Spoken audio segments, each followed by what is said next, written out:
PM Jan Arogya Yojana की बात की जाए तो व्हाइट में आता है कि पीएम जन आरोग्य योजना, जिसे आयुष्मान भारत के नाम से जाना जाता है, इसमें सरकार कहती है कि गरीबों के इलाज के लिए 5 लाख रुपए का स्वास्थ्य बीमा होता है। 5.48 करोड़ लोग ऐसे हैं जो इस योजना का लाभ ले चुके हैं। लेकिन ब्लैक में अगर बात करें तो 8 अगस्त 2023 को सीएजी की रिपोर्ट सामने आती है और यह दावा किया जाता है कि बहुत बड़ा फर्जीवाड़ा था।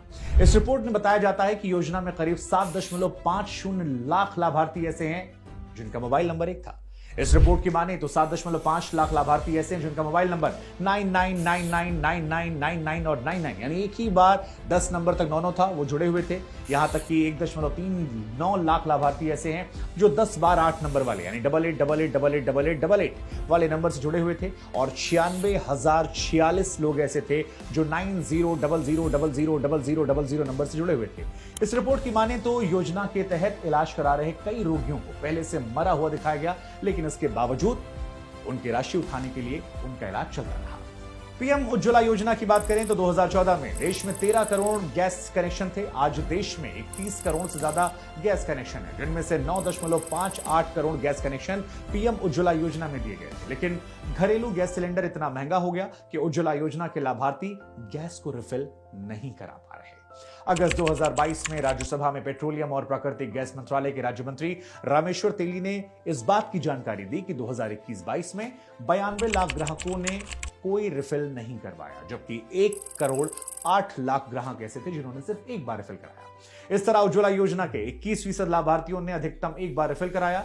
मई 2014 में दिल्ली में घरेलू गैस सिलेंडर 928.5 रुपए का था, लेकिन सरकार उस दौर में 449 रुपए 13 पैसे सब्सिडी देती थी, यानी कि आपका सिलेंडर का दाम उस दौर में 479.37 रुपए था। आज अगर दिल्ली की बात की जाए तो घरेलू गैस सिलेंडर के दाम 903 रुपए हैं। सरकार ने बढ़ती महंगाई के दबाव में आकर 30 अगस्त 2023 को सिलेंडर के दाम 200 रुपए घटाए। यही सिलेंडर 30 अगस्त से पहले 1103 रुपए का मिलता था। आपको बड़ी जानकारी दें कि सरकार इस गैस सिलेंडर पर 1 रुपए की भी सब्सिडी नहीं देती है, यानी कि पूरा पैसा जो है वो आपको देना है। मई 2020 से केंद्र सरकार ने गैस पर सब्सिडी को बंद कर दिया था। सिर्फ उज्ज्वला योजना के लाभार्थी जो हैं उन्हें हर सिलेंडर पर 200 रुपए की सब्सिडी मिलती है, लेकिन वो भी नियम के अनुसार केवल 12 सिलेंडर पर। अगर वो भी उसके आगे जाते हैं तो उज्ज्वला योजना के लाभार्थियों को भी पूरे पैसे देने पड़ेंगे, यानी कि 903 रुपए। अब बात करते हैं जीडीपी को लेकर। 2013-14 में देश की जीडीपी 6.4% की रफ्तार से आगे बढ़ रही थी। 2016-17 में यह बढ़कर 8.2% हो गई, लेकिन तभी नोटबंदी आई और देश की आर्थिक व्यवस्था की रफ्तार पर मानो ब्रेक सी लग गई। तब देश में डिजिटल पेमेंट कारगर नहीं था। ब्लैक मनी पर वार के नाम पर 1000 और 500 रुपए के नोट जो थे बंद कर दिए गए थे, लेकिन तुरंत ही 2000 के नोट जारी कर दिए गए। केंद्र सरकार ने अगले ही साल 1 जुलाई 2017 को देश में जीएसटी को लागू किया, जिससे अर्थव्यवस्था की हालत और ज्यादा पतली हो गई। 2017-18 में देश में विकास की रफ्तार घटकर 7.2% हो गई। अगले साल यानी कि 2018-19 में यह घटकर 6.5%, 2019-20 में घटकर 3.7% हो गई।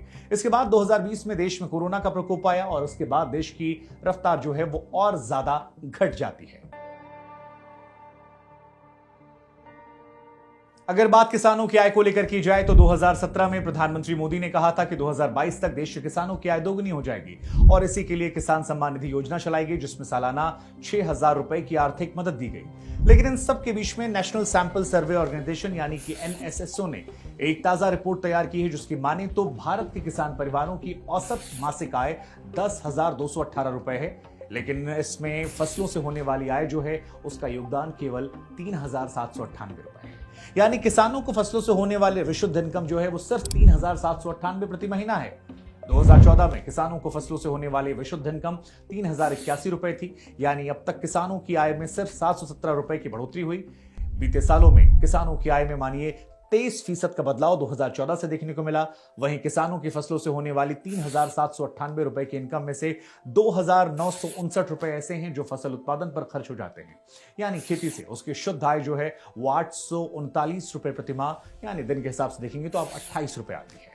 प्रति व्यक्ति आय की बात की जाए तो 2014 में देश में आम आदमी की सालाना आय जो थी वो 80,000 रुपए से भी कम थी, लेकिन 9 साल बाद यह बढ़कर 1.70 लाख रुपए हो गई है। हालांकि इसमें आपको जानकर हैरानी यह होगी कि अभी भी हम अपने पड़ोसी देश बांग्लादेश और श्रीलंका से काफी कम हैं। वहां पर प्रति व्यक्ति आय के मामले में भारत पीछे है और 197 देशों के मुकाबले भारत 142वें स्थान पर है। अगर बात गरीबों की जाए तो प्रधानमंत्री नरेंद्र मोदी और बीजेपी अपने भाषणों में बार बार इस बात का जिक्र करते हैं कि 13.5 करोड़ लोगों को गरीबी से बाहर निकाला गया है और यह कहा जाता है कि गरीबों का सबसे ज्यादा उत्थान जो है वो मोदी सरकार में आजादी के बाद किया गया है। लेकिन तस्वीर का एक पहलू यह भी है कि प्रधानमंत्री गरीब कल्याण अन्न योजना में सरकार 80 करोड़ लोगों को फ्री में अनाज दे रही है और इस योजना में हर व्यक्ति को हर महीने 5 किलो राशन दिया जाता है। अक्सर विपक्षी आरोप लगाता है कि अगर देश में गरीब नहीं है तो फिर 5 किलो का राशन उन्हें क्यों दिया जा रहा है। मेक इन इंडिया और इंपोर्ट की बात की जाए तो PM Modi make in India का स्लोगन देते नजर आए थे, जिसका मकसद था भारत में बनी चीजों को दुनिया भर में भेजना। इसके बावजूद भारत अभी भी एक्सपोर्ट से ज्यादा इंपोर्ट करता है, यानी कि विदेशों में सामान भेजने से ज्यादा भारत में मंगवाया जाता है। मोदी सरकार के 9 साल के कार्यकाल में इंपोर्ट दोगुने ज्यादा हो गया। 2013-14 में भारत ने 27.15 लाख करोड़ का सामान इंपोर्ट किया था, लेकिन 2022-23 में भारत ने 57.33 लाख करोड़ रुपए से ज्यादा का सामान इंपोर्ट किया। हालांकि इस दौरान भारत का एक्सपोर्ट करीब दोगुना हुआ है। 2022-23 में भारत ने 36.2 लाख करोड़ से ज्यादा का सामान एक्सपोर्ट किया, जबकि 2014 में 19.5 लाख करोड़ का इंपोर्ट हुआ था। विदेशी कर्ज की बात की जाए तो मोदी सरकार में विदेशी कर्ज लगातार बढ़ रहा है। हर साल औसतन 20 अरब डॉलर का विदेशी कर्ज भारत पर बढ़ रहा है। मई 2014 में प्रधानमंत्री मोदी बने और उसके पहले 2014 में आरबीआई की रिपोर्ट की माने तो देश में करीब 440.6 अरब डॉलर का विदेशी कर्ज था, लेकिन यह कर्ज लगातार बढ़ता रहा। अब अगर मार्च 2023 की बात करें और आरबीआई की रिपोर्ट को माने तो विदेशी कर्ज बढ़कर 624.7 अरब डॉलर पहुंच गया है, यानी बीते 9 सालों में भारत का विदेशी कर्ज 42% बढ़ा और ये लगातार बढ़ता साल दर साल जा रहा है। बेरोजगारों की बात की जाए तो नौकरी को लेकर ज्यादातर सरकारें ऐसी रही हैं जिनका ट्रैक रिकॉर्ड लोगों को नौकरी देने के मामले में अच्छा नहीं रहा, और मोदी सरकार भी इससे अलग नहीं है, क्योंकि मोदी सरकार में बेरोजगारी दर बढ़ी है। बेरोजगारी के आंकड़ों पर नजर डालने वाली संस्था centre for monitoring Indian economy यानी सीएमआई की माने तो अभी देश में करीब 41 करोड़ लोगों के पास रोजगार है, जबकि मोदी सरकार के आने से पहले 43 करोड़ लोग ऐसे थे जिनके पास रोजगार था।